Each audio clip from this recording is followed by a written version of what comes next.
রবি ঠাকুর কেমন ঠাকুর, মাটির নাকি কাঠের? এই কথাটা নেই জানা নেই রুমুর সহজ পাঠে।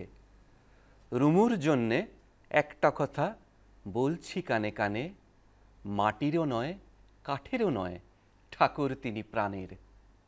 নমস্কার। আজ 25শে বৈশাখ। বিশ্বজুড়ে আজ পালিত হচ্ছে আমাদের প্রাণের ঠাকুর বিশ্বকবি রবীন্দ্রনাথ ঠাকুরের 164তম জন্মবার্ষিকী। নিউজ লাইভ বাংলার পক্ষ থেকে তার চরণে জানাই শতকোটি প্রণাম। আমাদের আজকের এই বিশেষ অনুষ্ঠান প্রভাতের আলোতে আপনাদের প্রত্যেককে স্বাগত। শুরুতে যদিও বললাম কবিগুরু, আসলে সত্যি কি তিনি শুধু কবি? তা তো নন, তিনি পৃথিবীর মাঝে ছড়িয়ে থাকা বাঙালির জীবনের দোসর। কারণ জন্ম থেকেই বাঙালি তাঁর কবিতায়, গানে, সাহিত্যে, সংস্কৃতি সব কিছুতে জীবন চর্চা এবং জীবন চর্যায় একাত্ম করে নিয়েছে রবীন্দ্রনাথকে। কিন্তু এক একজনের কাছে রবীন্দ্রনাথ ধরা দিয়েছেন এক এক রূপে, আর সেই রূপটাকেই আমরা আজ খোঁজার চেষ্টা করব আমাদের আজকের অনুষ্ঠানে।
রবীন্দ্রনাথের গানে প্রকৃতি কেবল প্রকৃতি নয়, তা হয়ে ওঠে আত্মার প্রতিচ্ছবি।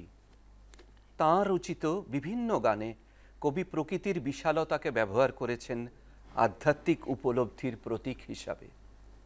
সমুদ্রের বিশাল তরঙ্গ, আকাশের অসীমতা এবং প্রকৃতির অপার শক্তির মাধ্যমে কবি এক গভীর আধ্যাত্মিক জাগরণের অভিব্যক্তি ঘটিয়েছেন, যেখানে মানুষের সীমাবদ্ধ অস্তিত্ব মিশে যায় অসীমের সাথে, যেখানে ব্যক্তিসত্তা হারিয়ে যায় বিশ্বসত্তায়। সেই অনুভূতিরই বাণী বহন করেছে তার গান। তাই তার মহাকাব্যিক সুরে আমরা নিজেদের হারিয়ে ফেলি এবং অনুভব করি সেই বিপুল চেতনার স্পন্দন। বিপুল তরঙ্গ রে, বিপুল তরঙ্গ রে, সব গগন উদ্বেলিয়া মগন করি অতীত অনাগত আলোকে উজ্জ্বল জীবনে চঞ্চল একই আনন্দ তরঙ্গ, বিপুল তরঙ্গ রে, বিপুল তরঙ্গ রে, সব গগন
খোলা হাওয়া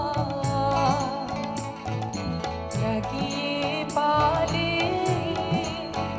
তোমার খোলা হাওয়া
সকল রাত্রি বেলা ঢেউগুলো যে আমায় নিয়ে করে কেবল খেলা মাঝির লাগিয়াছি জাগে সকল রাত্রি বেলা ঢেউগুলো যে আমায় নিয়ে করে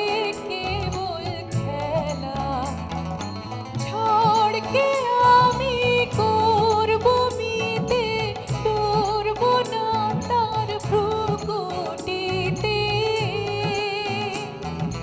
ঝড়কে আমি করব মিতে ডরব না তার ভ্রুকুটিতে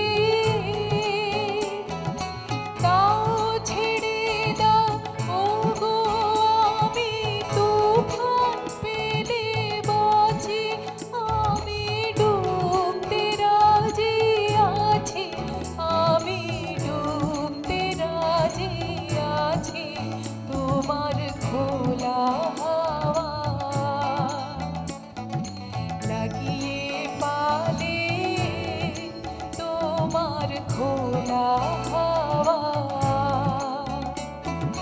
টুকরো করে কাছে আমি ডুবতে রাজি আছি আমি ডুবতে রাজি আছি তোমার খোলা হাওয়া লাগিয়ে পালে তোমার খোলা হাওয়া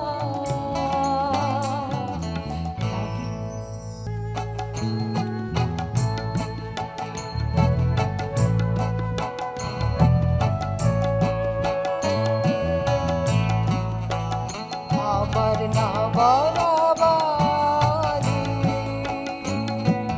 ঘন জামিনীর মাঝে আমার না বলা বাণী তোমার ভাবনা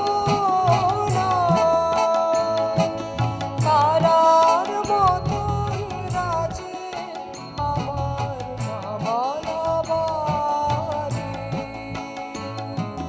ঘন জামিনীর মাঝে আমার না বলা বাণী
অঝরা অশ্রু নীরে আমার লুকায় বেদনা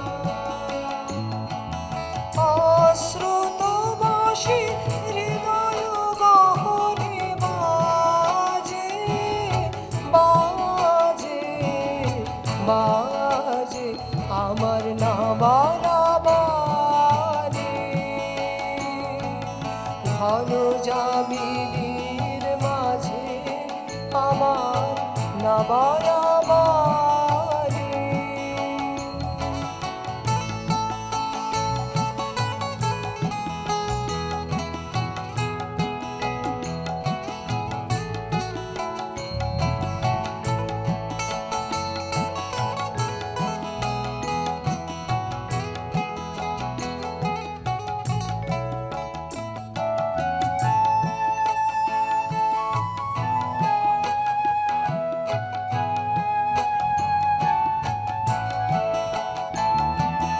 খানে খানে আমি নাচলে করেছি গান তোমায় আমার গান খানে খানে আমি নাচলে করেছি গান তোমায় আমার গান পরাণের সাজে সাজাই খেলার ফুলে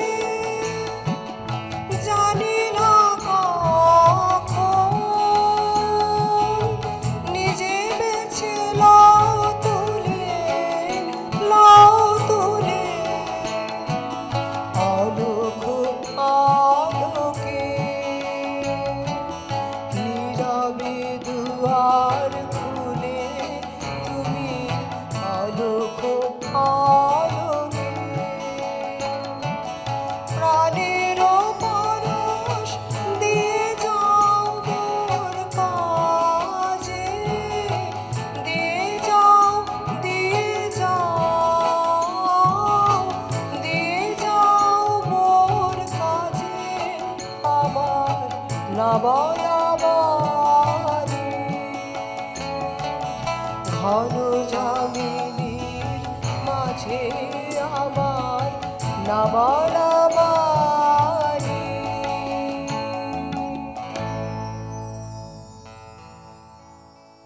আমাদের অনুষ্ঠানটার নাম প্রভাতের আলো।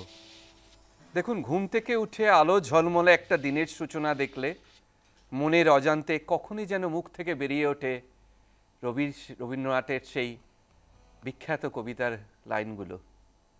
আজিয়ে প্রভাতে রবির কর, কেমনে পশিল প্রাণের পর, কেমনে পশিল গুভার আধারে, প্রভাতী পাখির গান, না জানি কেন রে এতদিন পরে জাগিয়া উঠিল প্রাণ। আমরা অনুষ্ঠানের একদম শেষ পর্যায়ে এসে উপস্থিত হয়েছি। অ্যাকচুয়ালি রবীন্দ্রনাথের সৃষ্টিরাজির ব্যাপ্তিটা এত বিশাল যে এত স্বল্প সময়ের মধ্যে ওনাকে ধরে রাখাটা সম্ভব হয়ে ওঠে না। তাই ওনাকে জানার যতই চেষ্টা করা হোক না কেন, অন্তরে একটা অতৃপ্তি থেকেই যায়, মনে হয় শেষ হইল না শেষ। আর তিনি তো তার লেখার মধ্যেই বলে গেছেন, ছোট প্রাণ ছোট ব্যথা, ছোট ছোট দুঃখ কথা, নিতান্তই সহজ সরল, সহস্র বিস্তৃত রাশি, প্রত্যহ যেতেছে ভাসি, তারই দু চারিটি অশ্রুজল, নাহি বর্ণনার ছটা, ঘটনার ঘন ঘটা, নাহি তত্ত্ব নাহি উপদেশ, অন্তরে অতৃপ্তি রবে, সাঙ্গ করি মনে হবে শেষ হইল না শেষ।